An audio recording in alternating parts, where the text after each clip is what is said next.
ইউক্রেনে পশ্চিমা সৈন্য মোতায়েন করা হলে তারা হবে রাশিয়ার হামলার বৈধ লক্ষ্যবস্তু। ইউক্রেনে শান্তিরক্ষী পাঠানো নিয়ে কঠোর অবস্থানে পুতিন।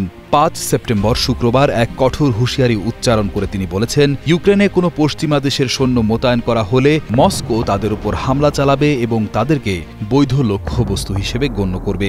ভ্লাদিভস্তকে একটি অর্থনৈতিক ফোরামে বক্তব্য দেওয়ার সময় পুতিন এই মন্তব্য করেন। তার এই বক্তব্য এমন এক সময় এলো যার ঠিক একদিন আগে ফরাসি প্রেসিডেন্ট এমানুয়েল ম্যাক্রো জানিয়েছিলেন ২৬টি দেশ ইউক্রেনকে যুদ্ধ পরবর্তী নিরাপত্তা নিশ্চয়তার প্রতিশ্রুতি দিয়েছে।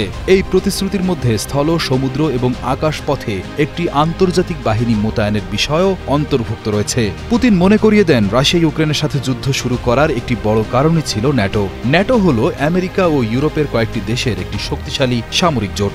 এই জোটের সদস্যরা একে অপরকে রক্ষা করার জন্য চুক্তিবদ্ধ। রাশিয়া কোনোভাবে চায় না তার প্রতিবেশী দেশ ইউক্রেন এই ন্যাটো জোটে যোগ দিক এবং তাদের সীমান্তে ন্যাটো সৈন্যরা ঘাঁটি গাড়ুক।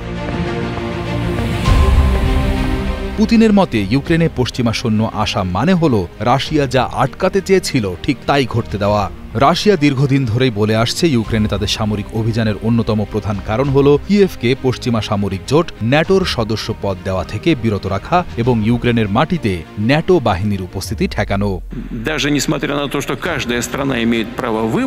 যদি ইউক্রেনে কোনো পশ্চিমা সৈন্যের আবির্ভাব ঘটে, বিশেষ করে এখন এই সামরিক অভিযান চলাকালীন, আমরা ধরে নেব যে তারা ধ্বংসের জন্যই বৈধ লক্ষ্যবস্তু। যদি এমন কোনো সিদ্ধান্তে পৌঁছানো যায় যা শান্তি প্রতিষ্ঠা করবে, দীর্ঘমেয়াদী শান্তি, তাহলে ইউক্রেনের ভূখণ্ডে পশ্চিমা সেনার উপস্থিতির কোনো অর্থই আমি দেখি না। ব্যাস। বিশ্লেষকরা মনে করছেন, পুতিনের এই বার্তাটি কেবল একটি হুমকি নয়, এটি পশ্চিমা দেশগুলোর জন্য একটি চরম সতর্কবার্তা। যদি সত্যি কোনো পশ্চিমা দেশ ইউক্রেনে সৈন্য পাঠায়, তাহলে যুদ্ধটি আর রাশিয়া ইউক্রেনের মধ্যে সীমাবদ্ধ থাকবে না। এটি সরাসরি রাশিয়া এবং ন্যাটোর মধ্যে একটি বড় আকারের যুদ্ধে পরিণত হতে পারে, যা পুরো বিশ্বের জন্য একটি ভয়াবহ পরিস্থিতি তৈরি করবে।